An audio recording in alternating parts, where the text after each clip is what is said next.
संविधान अकेले कहता है, रो के कहता है, कराह के करता है, कहता है, पुकार के कहता है कि 135 करोड़ लोग मिलकर के भारत के मूल निवासियों, 135 करोड़ भारत के मूल निवासियों, सारे के सारे मिलकर मेरी अकेले की रक्षा कर लेना।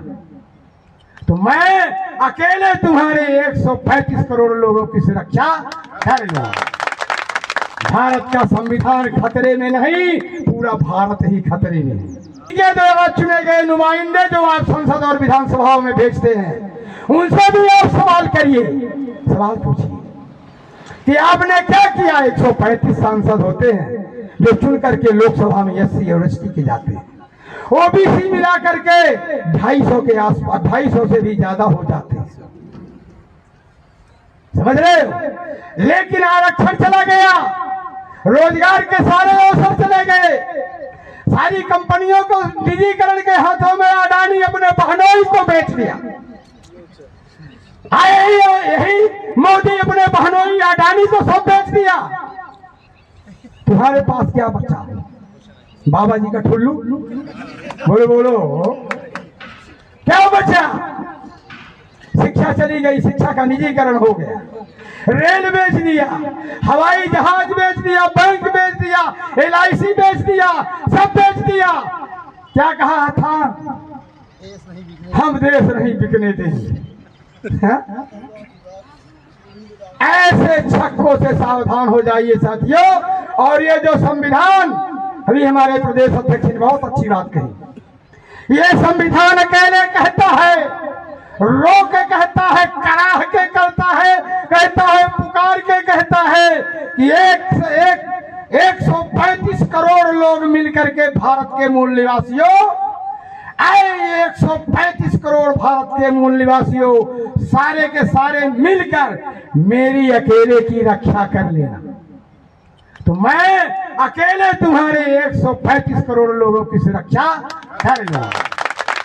भारत का संविधान खतरे में नहीं, पूरा भारत ही खतरे में है।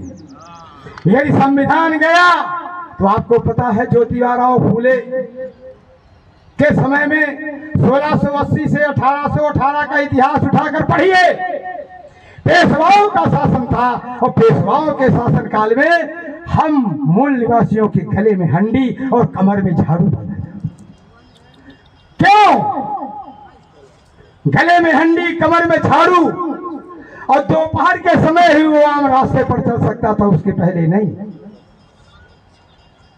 इस कठोरतम सामाजिक व्यवस्था ने राष्ट्रपिता ज्योतिबा के दिलों को झकझोर दिया।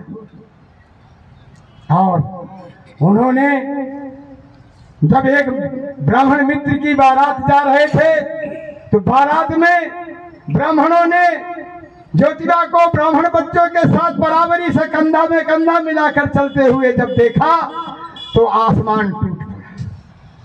कालर पकड़कर ज्योतिबा का और कहा कि तुम सारे शूद्र, नीच, हरामी, कैसे हिम्मत किया हम ब्राह्मण बच्चों के बराबरी में चलने का? बाहर निकल।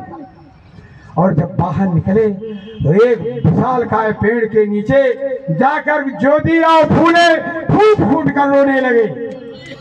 उसी पेड़ के नीचे गले में हंडी, कमर में झाड़ू बांधे कई लोग बुढ़े बैठे थे। बोले क्यों रो रहा है? कहा ब्राह्मणों ने मुझे अपमानित करके भगा दिया। कहा वो हंसने लगे और कहने लगे इधर देख, इधर देख और इधर देख। तो इधर में परेशान है। अरे छोड़। ज्योतिबा की आंखें खुल गई और उन्होंने ये कहा कि अगर ये व्यवस्था है तो इस व्यवस्था का जिम्मेदार कौन है? अविद्या है, अशिक्षा है। मैं इस व्यवस्था को दूर करके रहूंगा, ये प्रतिज्ञा किया ज्योतिबा फूले ने और अक्षर से उसने अपनी प्रतिज्ञा को पूरा किया। जब वो पढ़कर शिक्षक हुए तो वो लड़कों के लिए और सावित्रीबाई फूले, फातिमा सेठ, ये दोनों लड़कियों के लिए अलग अलग स्कूलें चलाया। आपको पता होगा कि जब सावित्री स्कूल जाती थी तो ये ब्राह्मणी महिलाएं उनका उपहास करती, गोबर मारती, कीचड़ मारती, लहूलुहान हो जाती।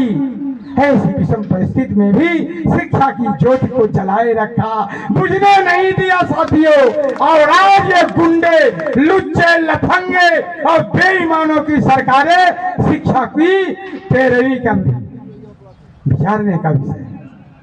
सरकारी स्कूलों में टीचर नहीं, और टीचर है तो मैं खुद रह चुका हूं प्रिंसिपल, मुझे मालूम है, उनको पढ़ाने नहीं दिया।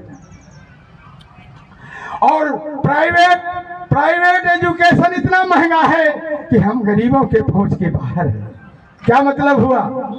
अंगूठा कटा, अंगूठा नहीं पूरा हाथ है कट गया, कौन बचाएगा?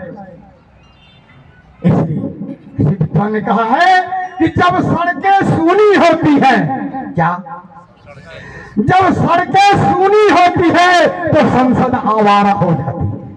इसलिए पूरे भारत की गली गली में, गांव गांव में, कोने कोने में जाकर संविधान की अलग जगाओ, संविधान को पढ़ाओ, संविधान को बताओ और सड़कों पर निकलो और इन गुंडों का कॉलर खींच के संसद से बेदखल करो।